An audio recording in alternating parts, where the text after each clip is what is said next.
Hi, this is your testing coordinator, Valerie Williams. For Mesquite High School, I am going to attempt this new way of training. Typically, we have face-to-face training, but for all you Skeeter veteran staff members, you will be able to participate in training from the comforts of your own home or whatever setting you choose. Just make sure you have both the Test Administrator Manual for STAAR, end of course 2017, as well as your Oral Accommodations Manual with you. We'll be referring back to both of these within the training session. The first thing I need to stress, as always, training never, ever, ever takes the place of your manual. You're responsible and held accountable for the contents of the manual, whether it's something we cover in training or not. I am going to attempt to hit the highlights of the manual. It may seem a little redundant at times, but there are things that we definitely need to make sure and cover as a group, and know that on a whole, we've taken the time to address some different things that come up, but also what is written in the manual, because that's what we're held accountable for. As you navigate through the manual, just know that on the first few pages, the table of contents, it's an excellent place to refer to.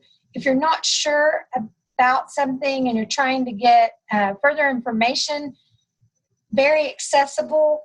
You can always refer to your manual. Most of the time, any questions that you have are in black and white. You can also shoot me an email, let me know things that are concerning you or questions that you might have, and I'll try to clarify as best as I can. So pages 3 and 4 are the table of contents. And then when you move to page 5, these are online resources that are also available to you, that you are able to access at any time, as long as you have a computer. On page 8, this is where you find our calendar. Notice that English 1 and 2 are specified and designated by the state as to what days those can be administered. You can see in your manual that is good through the 31st of December of 2017, you can see what dates our tests will be given for English 1 and English 2. Notice English 3 and Algebra 2 also appear. Those are not tests that we offer as a district or as a school. It has to start with your district, and we don't offer those. Algebra 1, Biology, U.S. History, those complete the 5 required EOCs for our students for high school graduation. Notice their testing windows are what are revealed here on the calendar page. We will designate those days as a school, sometimes as a district, but most often it's what works best for us as a school. Those dates will be rolled out to you for May very, very soon. So make sure that you are reading your emails and aware of what is happening. If you skip over to page 10 and 11, there's some information contained here about our start-stop times, announcements of time left to test, late arrivals, lunch, our breaks. These are all things that we make sure to cover in what we call our checklist. This is where they come from. If you ever wondered, they are things that are in our manual, and then that's how we put them into play for our schools through our checklist. Notice on page 11, there are breaks that we have to stop lunch for and breaks that we do not stop the time for. If the student needs to go to the restroom or requires a snack or needs to just take a quick break at their desk, we don't stop the time for any of those reasons, but we do stop time for lunch. In fact, we tell you what time you're going to stop for your room so that our lunches can run according to plan. Obviously, if an emergency occurs, we will be letting you know to stop time. That has happened on a campus. We've had a campus in our own district that had a fire on the campus. The time needed to be stopped. So we're still held accountable in emergency situations. We have to keep a level head. maintain the safety of our students. But we also have to be held accountable for the testing and kind of think through those processes ahead of time so that we're not caught completely off guard should they arise, heaven forbid. If we have to move a student from one testing area to another, that requires us to stop the time and then restart it once the student is settled. Medical breaks, if we have to accompany a student to the clinic, or even if we have an emergency situation for the student, something that is deemed necessary by administration where we have to remove the student from testing even for a moment and then return them, those would be reasons that we would stop and restart the clock. And in majority of those situations, you will be told or reminded to go ahead and stop that clock and restart it. Notice there's a pretty good size piece of information there on lunch. It's very, very important that you follow the schedule that we will provide you for lunch. It tells you when to stop. It tells you after that, you have to note when you restart your test for your room. For Mesquite High School, we know that we have a very large student population, and if we fail to go by the schedule that is in place, it will throw everything else off for the day. So make sure that we are in compliance with what is put before us, okay? All right, if you'll skip to page, well, actually, just move on to page 12. Extended time accommodations, that is an instance where no time is required to be kept for that student. It is possible that you may have a room that has mixed time, meaning you have students that require timing and you have students that do not require timing because they have until the end of the school day. And that's known, extra time is known as a designated support or accommodation for testing. That is put in place by LPAC, 504, or an ARD committee. On page 13, accessibility features are noted. These are offered to any student that is proven to be, through routine use, it's proven to be effective for a student. Notice among these, there are things that we provide to all students. Scratch paper, highlighters, we provide those for all students. We know that those have proven to be successful for our kids, so we do provide those. And for English, that scratch paper, we also actually provide a paper that looks exactly like the answer document in order for them to be able to do their rough draft.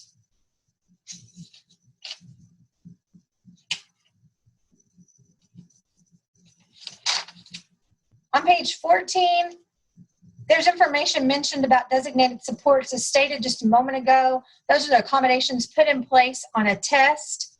And those different accommodations, some might include an oral accommodation, or we'll look at actually a few of those in just a moment. But those are put in place by the ARD committee, LPAC, or 504 committee. And remember, every student doesn't receive an accommodation.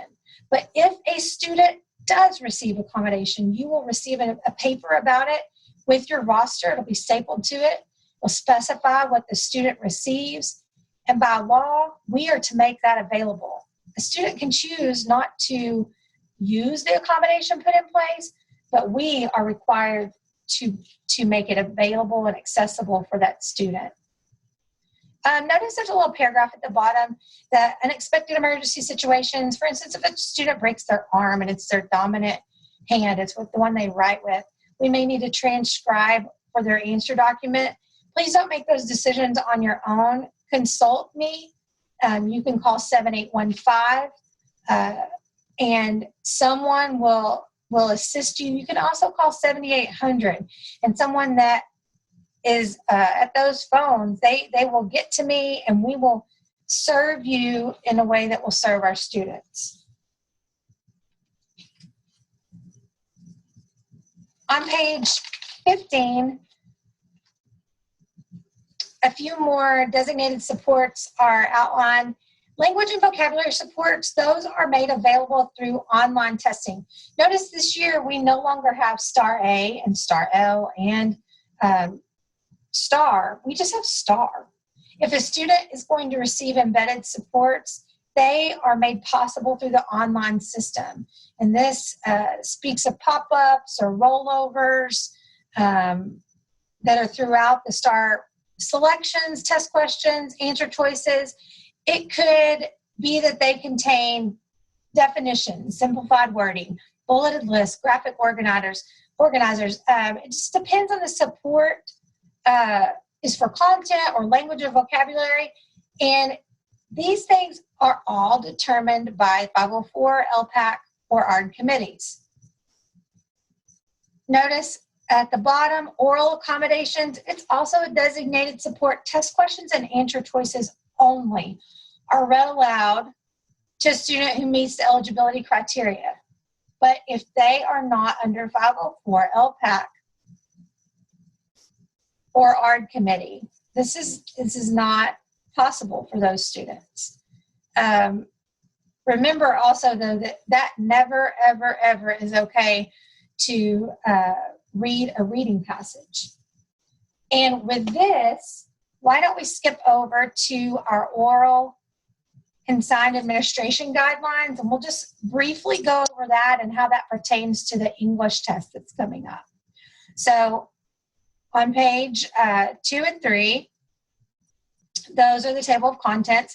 Notice there's specific guidelines for reading. And on this page, it also gives you the introduction. So we're going to look at those as well. These were Roman numerals 2 and 3. We'll continue on. The introduction just talks about these as being embedded supports, and we are allowed to provide them on a paper administration. They're already allowed and provided for on the online administration. So we don't have to have directives as to those. Those students will be using headphones. So if a student's on a computer, these are already taken care of within the online system when a student is provided headphones for that use. But paper administration, we have to be in adherence with these guidelines. So first and foremost, make sure that the same form is used. Most often we use Form 1, but sometimes the shipment, we are short Form 1s. 1 year, we were short of Form 1s for several classrooms, but we just had to make sure that the same version that was provided for a student was provided for the teacher to read from. Notice it does say on that second bullet, the second square bullet, when orally administering parts of test questions or answer choices at a student's request on a paper assessment for administrations where there are more than one test form available, it is acceptable to read over the student's shoulder. However, if the test administrator reads out of a separate test book, the test administrator must have the same form number as the student. So, if additional booklet was provided, make sure the form numbers match. If not, if we don't provide an additional book, you are able to read over that student's shoulder, but simply on the test questions that they ask you to read for them.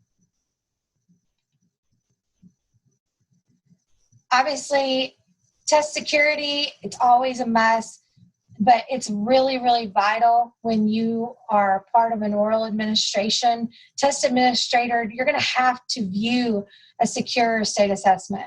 It requires you to sign that oath, your test security oath and confidentiality.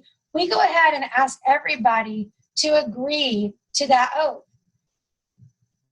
At some point or another, you may see part of a test.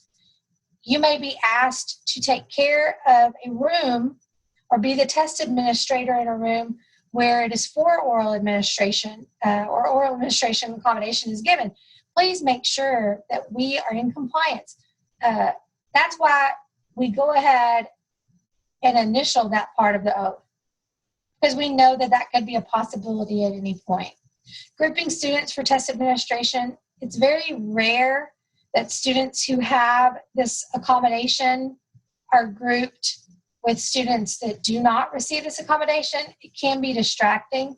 That being said, if the group is really, really small and the room is really large, that might be put into place. Just make sure that you separate those students, ones that receive that accommodation and ones that don't.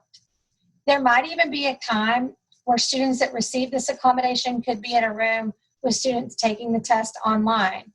It is possible. It's not something that's very conventional. But again, if the group is small enough, our students will be on headphones that are noise reduction, so it shouldn't interfere with their test. But if there's ever a question, please simply ask.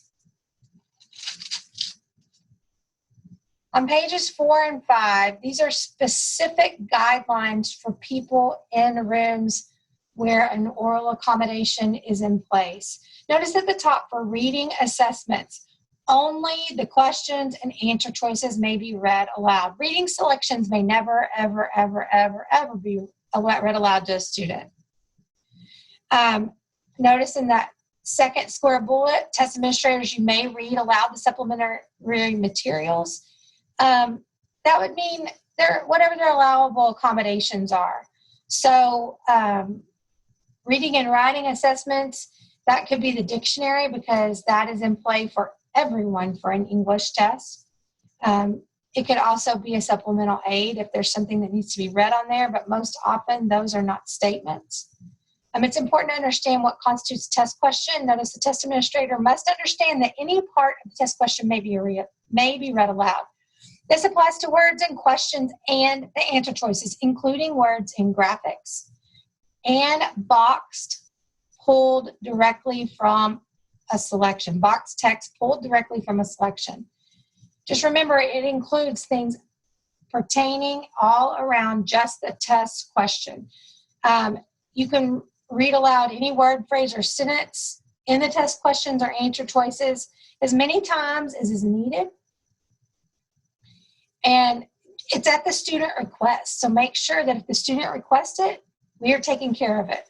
But in a reading test, never, ever, ever may the reading selections be read aloud. Also, you need to keep your voice at a neutral tone. Try not to have voice inflection for any reason whatsoever.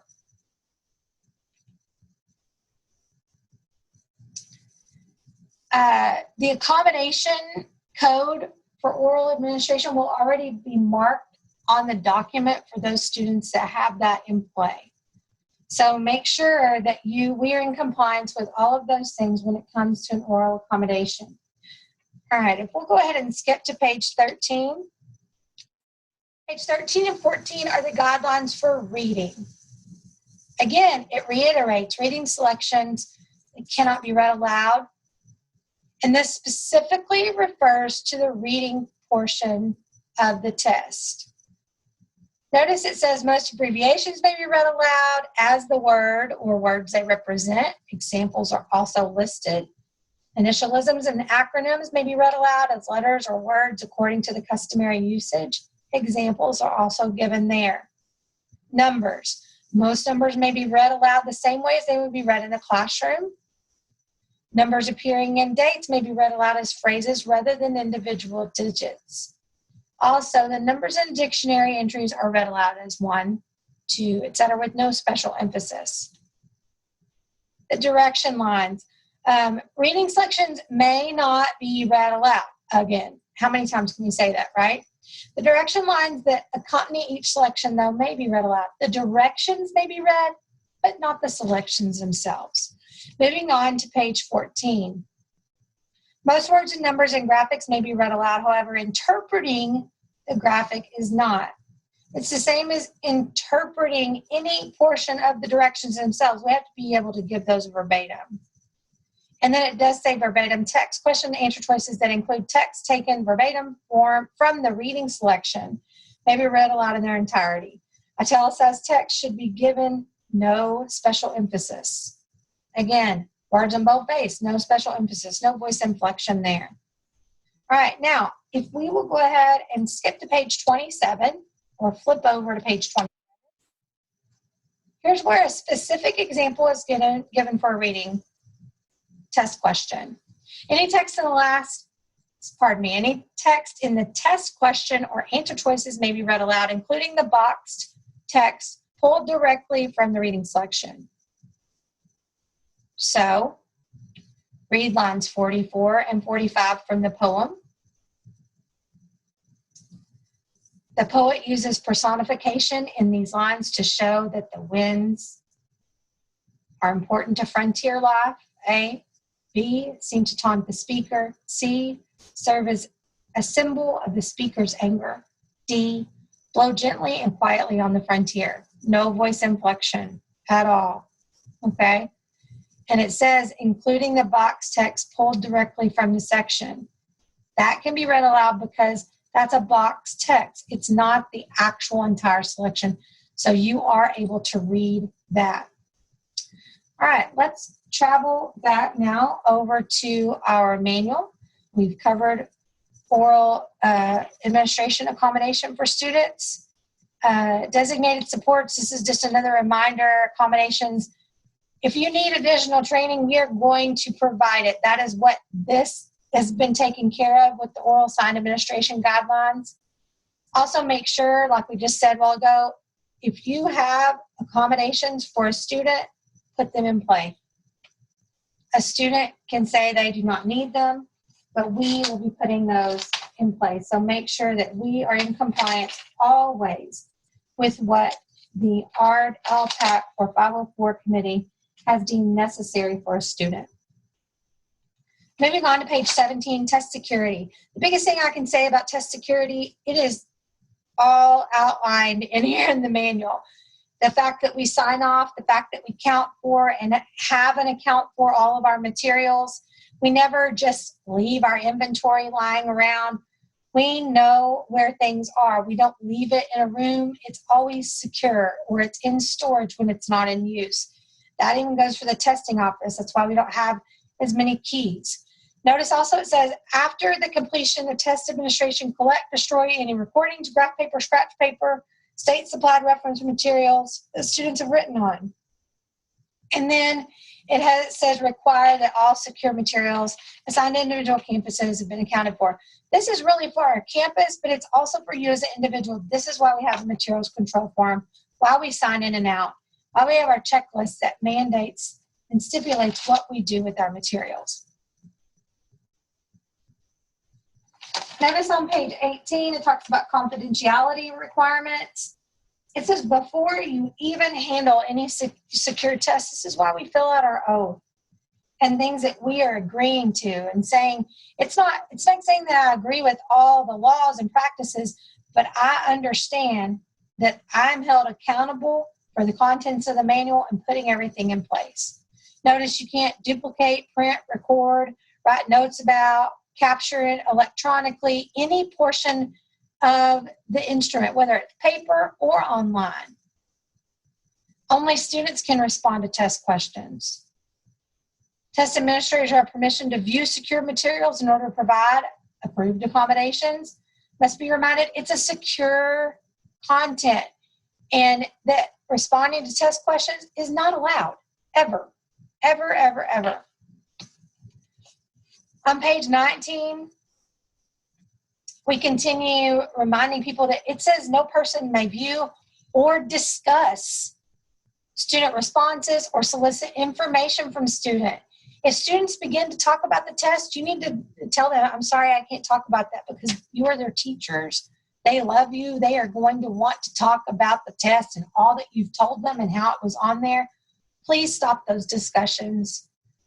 Please stop those discussions. It is part of the confidentiality agreements that we sign off on. Penalties for prohibited conduct. As you are aware, restrictions can be placed on your certificate. Reprimands can be issued. Suspension of your certificate, or even revocation or cancellation of your certificate. All of these things can happen. Notice there's also a note there that says districts allowing certified or non-certified paraprofessionals to access secure materials or to administer tests must identify a certified staff member who will be responsible for their supervision. That ultimately will rest on me. So that's why our oaths are important. If you don't have an oath, then you will not be a part of testing, and we have to have everybody, so the oaths are required. It's kind of like that double-edged sword. So just make sure that whatever oath has been provided for you, that you fill it out as indicated and that you return those. Just a quick thing about your oaths. You can return those to, there's an expanding file, and we're going to go on to page 20 because it talks about your oaths. You can return completed oaths to the expanding file that is on the counter outside of Dr. Wascom's office.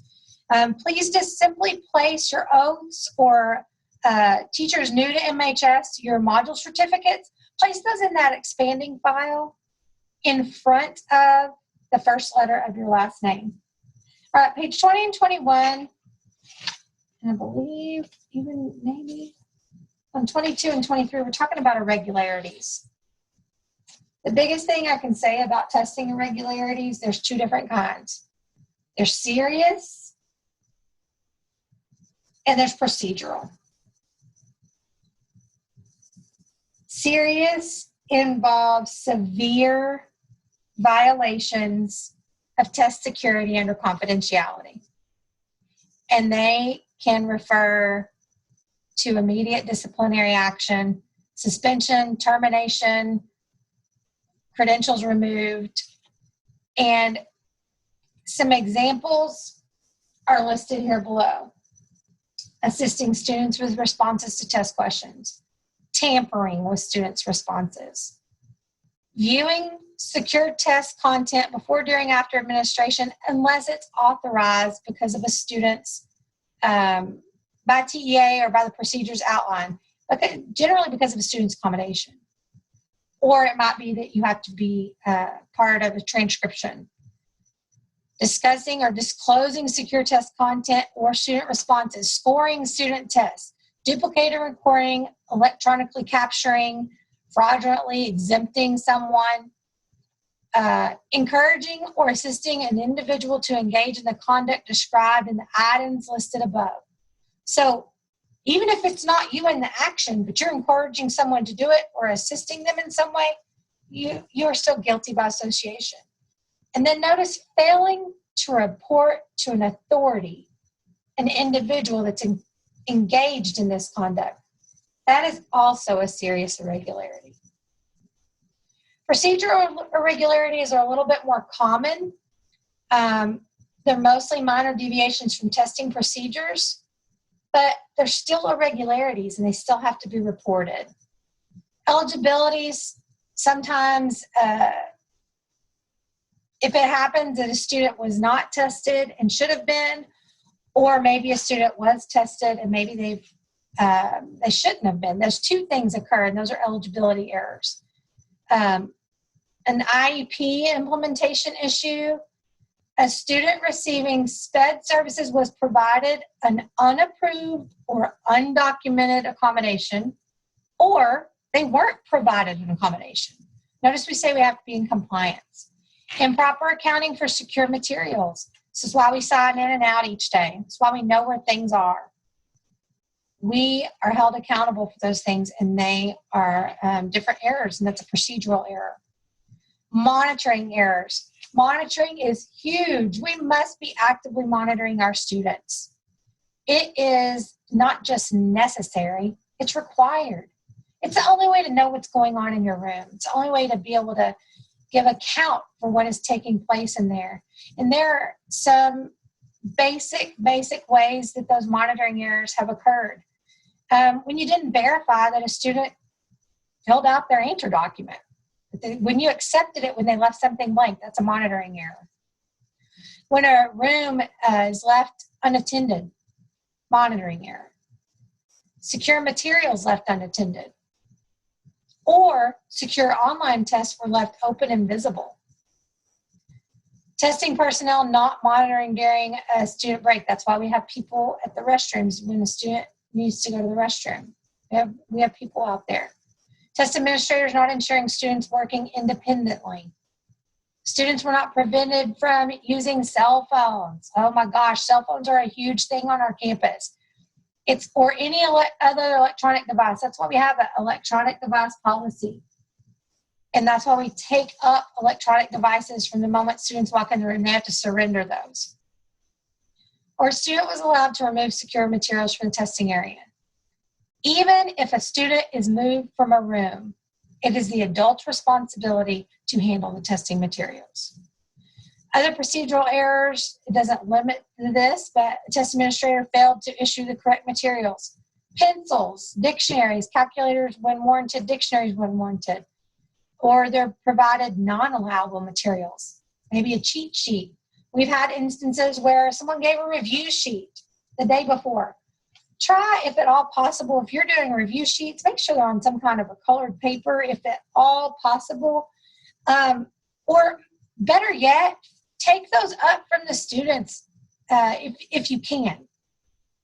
We did have a student attempt to use one of those in a test. It was very innocent in one situation, but regardless, the only scratch paper that they can have is what we provide, and that's why we don't provide it until we hand out test materials.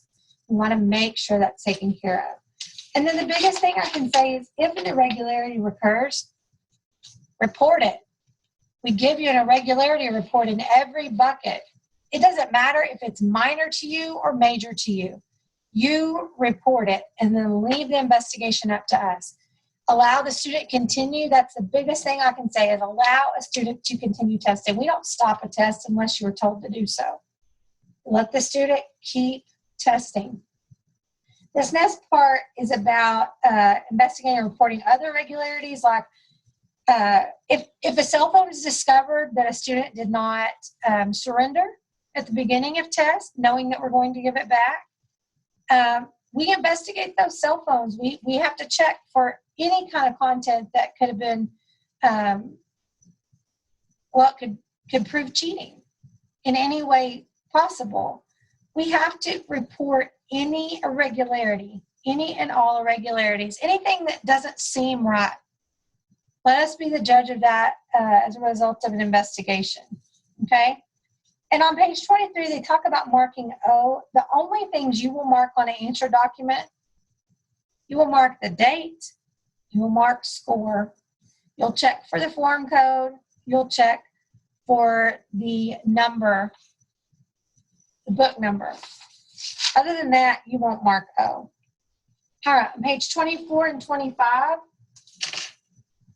it talks about training, which is what we are doing now, or part of what we are doing now. It talks about all the things that we should cover, but even if we don't, they are outlined in this manual, and you're responsible for the contents of the manual.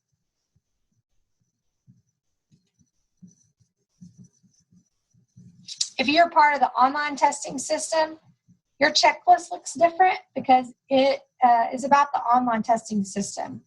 Y'all need to be made aware we're going to be using Chromebooks for our online testing, and the Chromebooks already have everything we need for testing in them, and you do not have to log into those.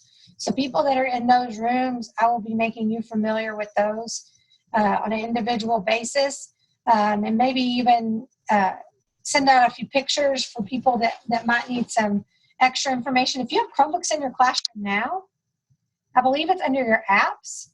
Students can go in there now. There are tutorials that are available on STAAR. And they can't mess anything up, y'all.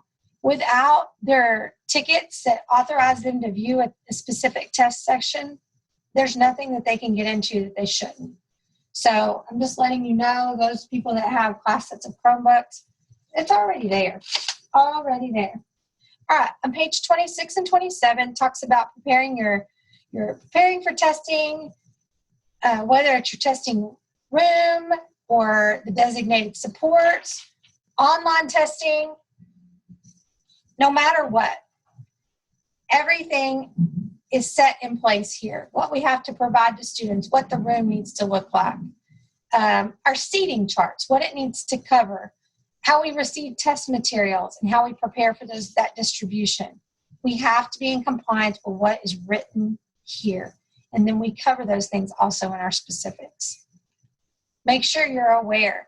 On page 28, also reminding again, things that we have to provide: an answer document for the student, an answer document for demonstration purposes. That is covered in your training. We have a copy of one in there so that you can use that. Notice it says copy of a test booklet if applicable.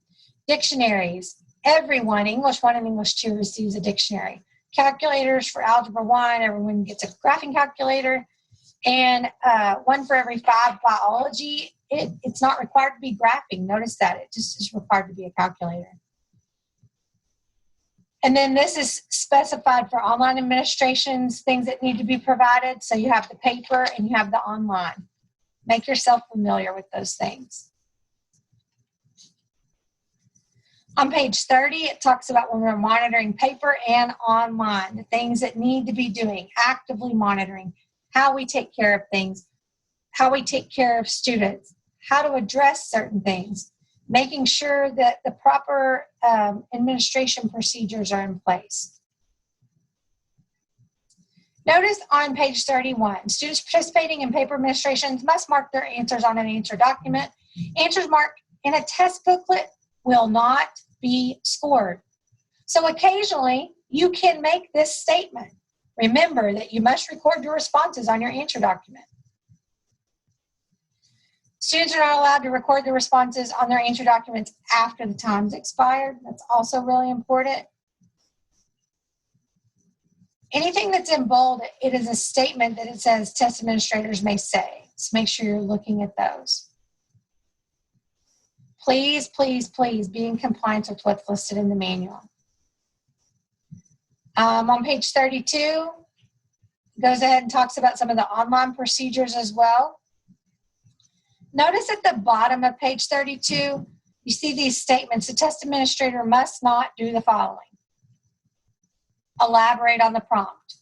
The reason that is stated is that up above that, it says that you may read the prompt to anyone that asks.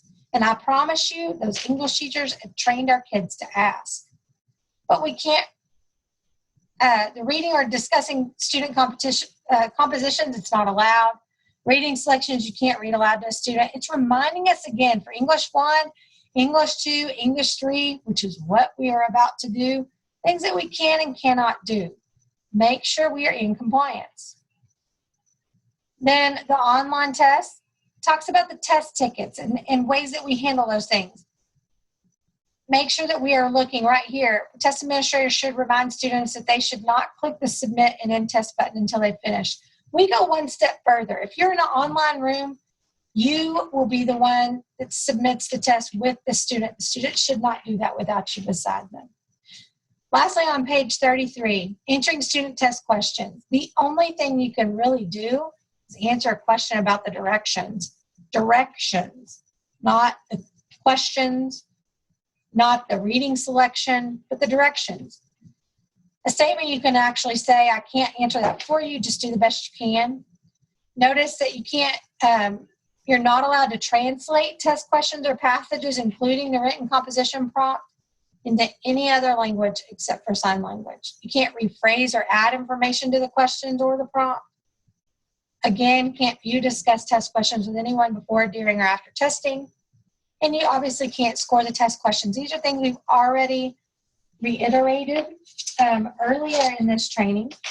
And so we just need to make sure that we are doing what is necessary. All right, on page 35, 34 talks about collecting test materials. Sorry, just go back there. 35, paper administration process, reminds you of things to do. Online administration process, those are two different things. So make sure that whichever applies to your room, you are looking at. Now, if you'll go ahead and skip to page 41, these are your guides to test administrations. You must read this. Note at the top, it says you must read this section before administering any state assessment. So read over these. It tells you an example of a narrow call-out box. Notice this box right here is more narrow than this box right here. This is called a wide call-out box. Okay, notice the difference.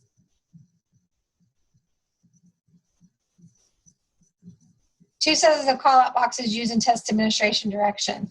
Narrow call-out box contains procedural instructions that you need to know, but you don't have to read them aloud. Instructions may refer to individual courses, multiple courses, or program-wide. The wide call-out box, it is designated that you say it out loud, but most of the time it pertains to an individual course or an individual instruction. So make sure you're familiar with your instructions before the day of testing. The bottom of page 41, it says selections containing instructions for multiple courses across the brackets within the read aloud text to indicate where you should verbally insert information.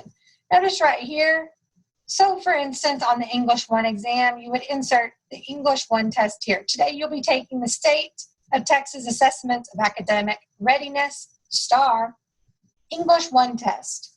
If you happen to be given it on a makeup day where we are doing English 1 and English 2, you would insert both course names there. On 42 and 43, things that have already been discussed within this book about procedures, what has to be provided, and what needs to be given to student are contained again here. But again, notice the directive said these pages must be read prior to a test administration. All right, scrolling on through. Please note that on page 45, those are the paper directions for English 1 and 2, and that will appear on your checklist. Page 52 are the directions for Algebra 1, Biology, and U.S. History. We won't use those till May, but those are also the paper administration directions found on page 50. Moving on to page 58. These are the online administration directions for STAAR. If the test is given online and it is a STAAR test, whether they receive embedded accommodations or not, those designated supports or not, these are the directions that will be used for online STAAR administration.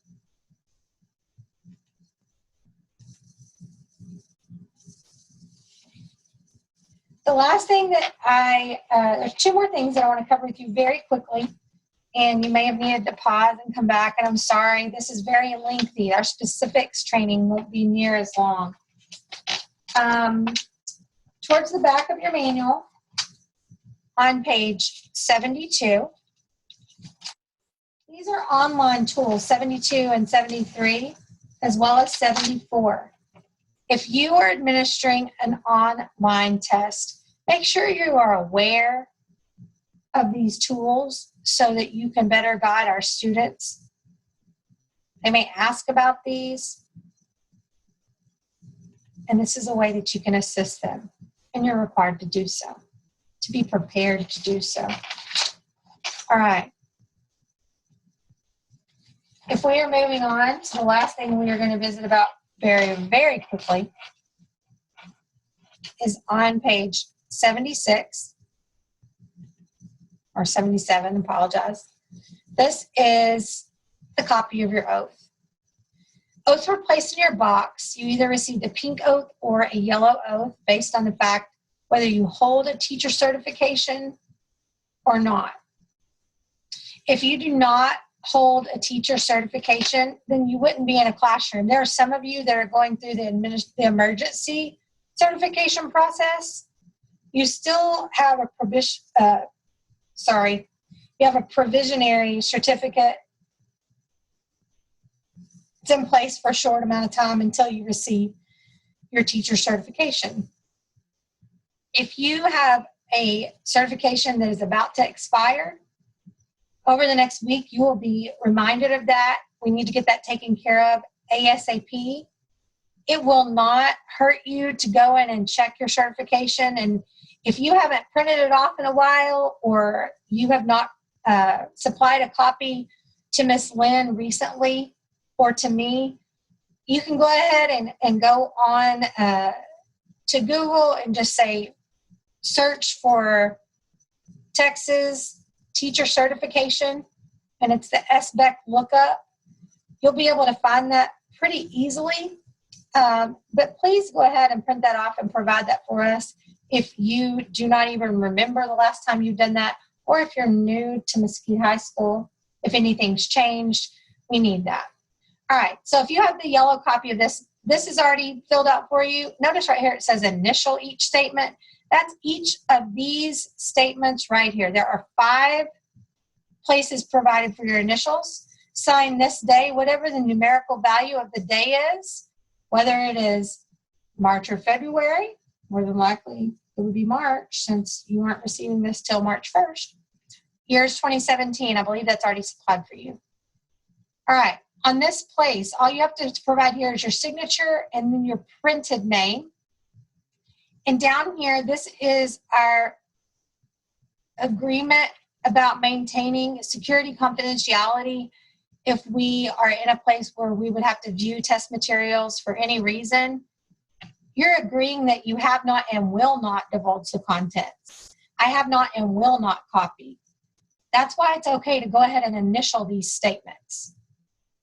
Sign, date. So initial 5 right here. The numerical value of the day. This would be March. Sign, print, initial both, sign, date. If you have further questions, I am available in H102. I'm available through email, and at some point you'll also be receiving my cell phone so that you can text me with any questions you might have. Please go ahead and go through the rest of the form that this training was provided through. There are some required questions. There's also some questions that I hope that you'll go ahead and answer. They apply to majority of you, and it will just help us when we're going ahead and finishing our planning. I hope that you've enjoyed going through training in this manner versus going through training designated for you throughout the school day or before and after school. Hopefully this will make things a little bit more convenient for you because it's something that we're required to do. Thank you for your time. Please let me know if you have any questions.